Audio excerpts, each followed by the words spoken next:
يقول الله سبحانه وتعالى في كتابه الكريم: إن من أزواجكم وأولادكم عدوا لكم فاحذروهم. متى يكونون أعداء؟ هذا في قول الله سبحانه وتعالى: يا أيها الذين آمنوا إن من أزواجكم وأولادكم عدوا لكم فاحذروهم وإن تعفوا وتصفحوا وتغفروا فإن الله غفور رحيم إنما أموالكم وأولادكم فتنة والله عنده أجر عظيم.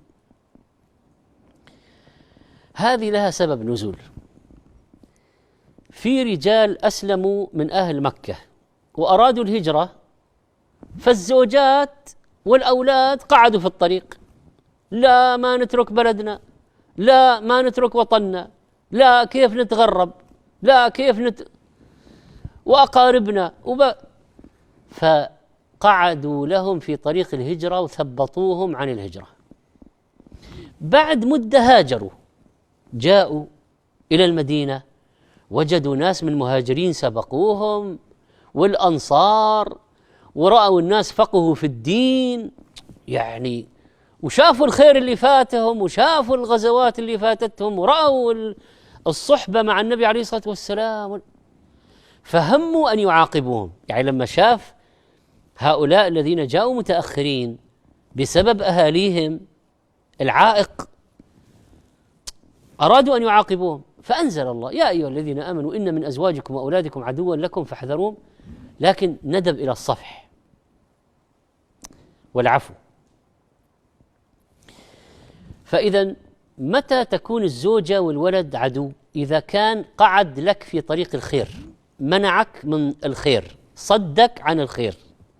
هذا إيش معنى الولد مجبنة، مبخلة، محزنة، مجهلة؟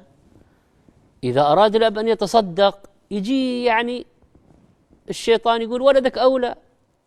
إذا أراد الأب أن يجاهد يقول بكرة تصير يتيم الولد، حرام.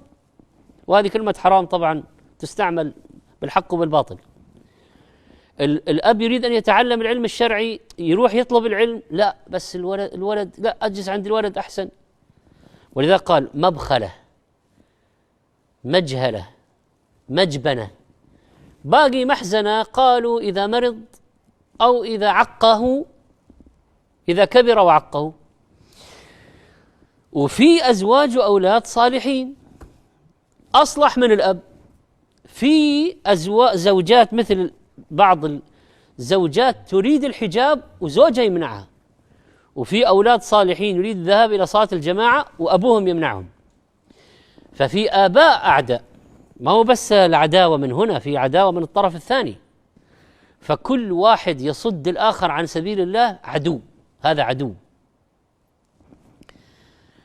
فالشاهد إذا كان زوجتك صالحة وولدك صالحا، هذا يعينك على الطاعة، هذه نعمة عظيمة. احمد ربك، احمد ربك.